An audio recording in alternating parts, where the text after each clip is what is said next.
Hey guys, welcome back to my channel. I am Danielle, aka Stitcherista here on YouTube, and today is Friday, August 5th. I did no stitching last night because I worked until 7:30. Wasn't expecting it. The job was supposed to actually be shorter than the previous day. Nope. So worked until 7:30 and then had dinner and was tired at bedtime. I was in bed by 9:30. Yeah. So no stitching. So, but we can take a look at what I've done previously because it looks so good. I will probably have this done tomorrow. So remember, all I have left is this part of the coffee bean, and it's the brown color. So it's just straight stitching. I don't have to do any counting on that. So then I will trim this. I did 3 squares out, so I'll trim that and then do the little, so I'll probably be able to finish the stitching and do the layout tomorrow because Bill is going to a gun bash where he paid $50 for a ticket and they raffle off money and guns and stuff, and he can, there's free beer and food. That was included in the ticket price. So he's going with one of his friends, and he'll be gone literally from like 8:30 in the morning until 6:30 that night. So I will have the whole day.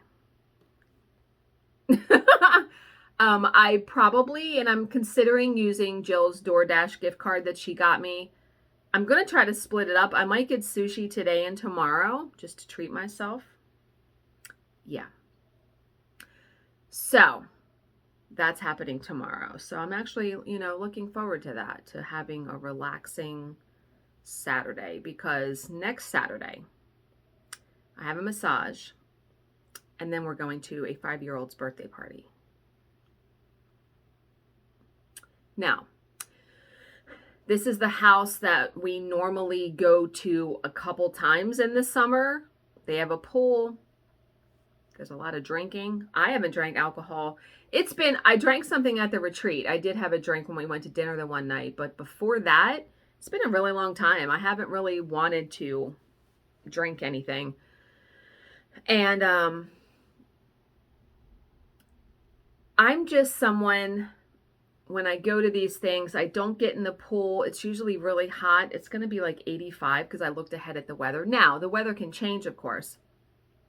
But I like the people. They're very nice. I mean, I've known them since I've been with Bill, so that's been 13 years, and everyone's always very welcoming and glad to see you.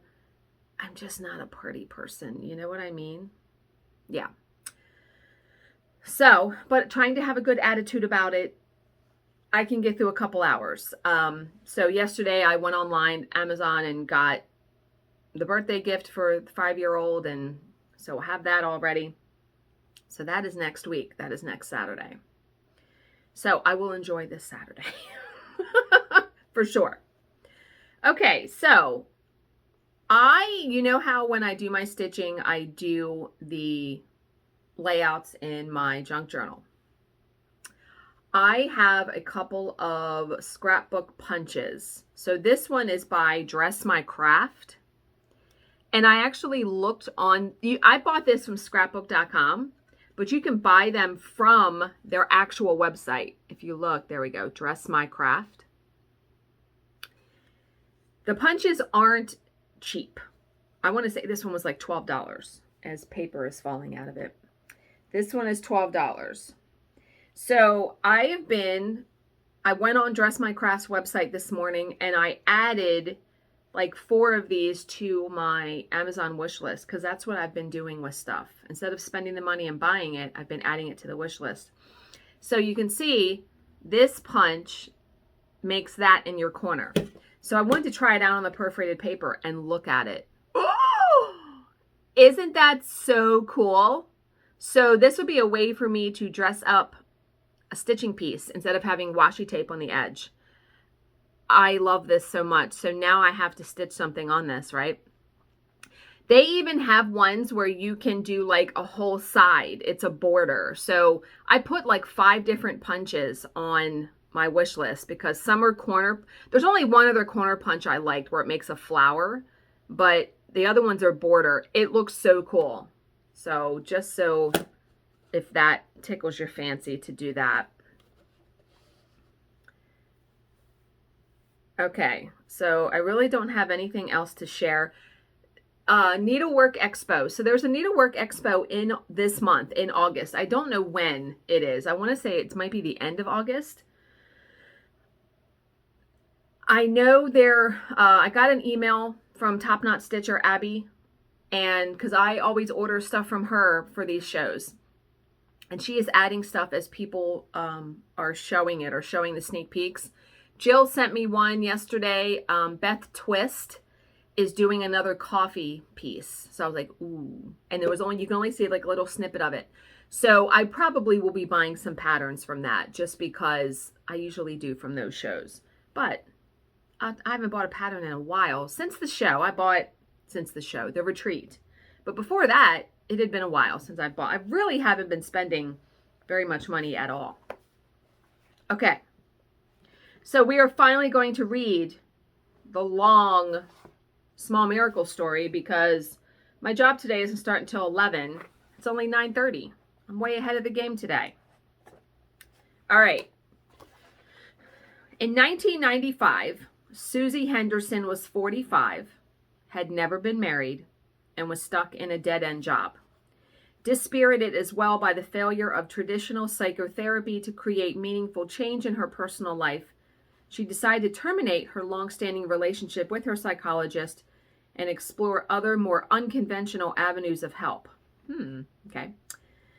She enrolled in a personal growth weekend series, took up meditation, prayed, studied at New Age retreat centers, even consulted with a psychic or two.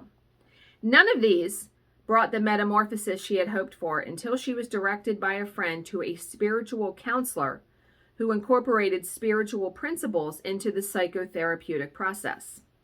Now, Susie finally began to experience the personal transformation she was seeking. She encountered fewer difficulties with men, formed more stable relationships with them, and was finally able to break free of the shackles that were binding her to a stifling job. Good for Susie. Let's go. One of the techniques that Susie's spiritual counselor successfully taught her was to ask the universe for whatever it was she truly wanted. I've read books on that. In session, Susie had often complained that God had failed to meet her needs. Her therapist had stopped her short. Well, did you ever really ask? What do you mean ask? She said. The universe is abundant and plentiful, the therapist had replied. You simply have to ask God for what you want, but there is a technique to it. The therapist taught Susie the art of affirmation making and stressed that one had to be extremely specific when articulating one's request. One had to tell God exactly what one wanted and precisely when, how much, and for what purpose. Initially skeptical, Susie discovered to her own surprise that most of the time, asking God for what she wanted worked. Really? One day, in her new job as residence manager of a home for the developmentally disabled, Susie was conducting a goal-setting session with the counselors on her staff. They were enormously overtaxed by the tremendous stresses of working with the profoundly dysfunctional, and using the session as a vehicle with which to let off steam, were complaining vigorously. Susie went around the room and, replicating the stratagems her own therapist had taught her, coached the counselors on how to achieve their goals. Although they ridiculed the exercise, Susie asked them to suspend their disbelief. Let's discuss what you would like to alter in your work environment, Susie began. What changes could possibly increase your job satisfaction? What would you like to see happen? If you had a magic wand, what new scenarios would you want to create? She challenged Denise, a sullen and disgruntled employee. What would I like to see happen? Shouted Denise, glad to have a chance to vent her rage and frustration. Well, I am so damn tired of watching one of my patients, poor Karen, wait at the window day after day for relatives who never show up. No one in her family comes to visit. Her mother hasn't been here in 6 months. It breaks my heart I can't take her pain anymore. Okay, Susie said, Naughty encouragingly. So what exactly do you want? I want her relatives to come visit, damn it. Fine, let's articulate this wish in precise terms, Susie said. Susie worked with Denise for a few minutes until Denise was able to stand up in the middle of the room and articulate her wish in the language of Susie's therapist. I hereby make a commitment that Karen's mother and other relatives will come to visit her more often. How often, Susie drilled, you have to be precise. Denise restated her request. I hereby determine that her mother will come every 2 months.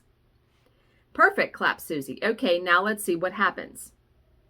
The very next evening, Karen's mother showed up at the home for the first time in 6 months. Susie's eyes sparkled when Denise told her the news.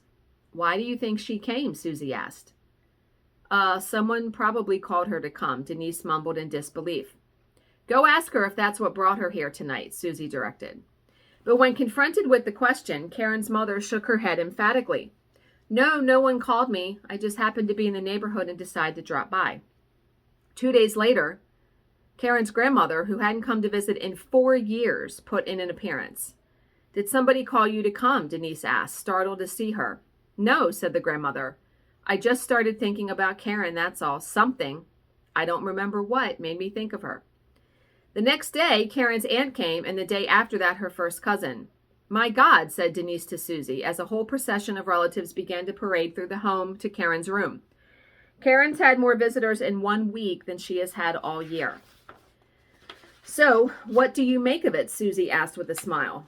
Oh, it's very clear to me, Denise said with utmost certitude. It's a coincidence. No. So the comment. This story vividly portrays the power of belief and its reverberations on 2 entirely different levels. On one level, we have the dawning spiritual consciousness that our beliefs create our realities, the lesson that Susie's spiritual therapist taught, and that she in turn transferred to her staff. On another level, we learn from Denise's reaction, the essential truth that basically most of us see what we want to see in life, and that ultimately the eye sees from the heart. So, what could it hurt, right? To write down your beliefs, what you want to happen in your life, concretely, very descriptively exact. What could it hurt to do it, right? And then see what happens. I think I'm going to do that after this video. I have plenty of journals now, right? So that was a great story. I love that. Okay. All right, I'm going forward to 2 stories so I can bookmark properly where we ended off. Because remember, I read the 2 stories ahead of that one. Love that story, though. Okay, so we're going to end with another poem from Donna Ashworth's I Wish I Knew. And this one is called Watch the Words. Watch the words that tumble out of your mouth. They can be vicious little things. They can pierce through someone's barricade and straight into their heart.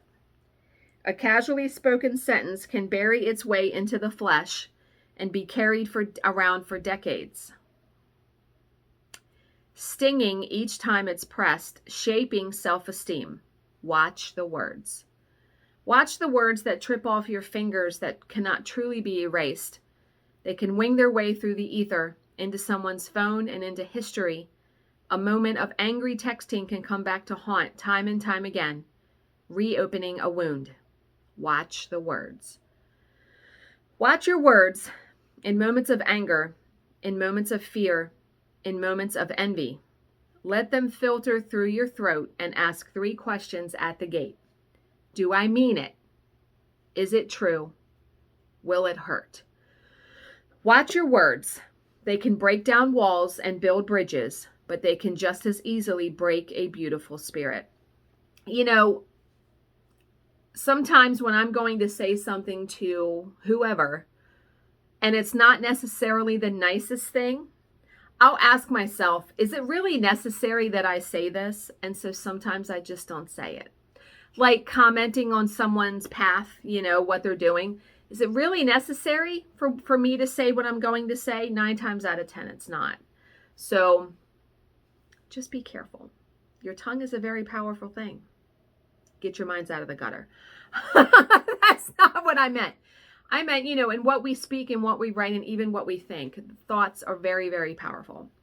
So I hope you guys all have a great Friday and a great weekend. I will be back on Monday.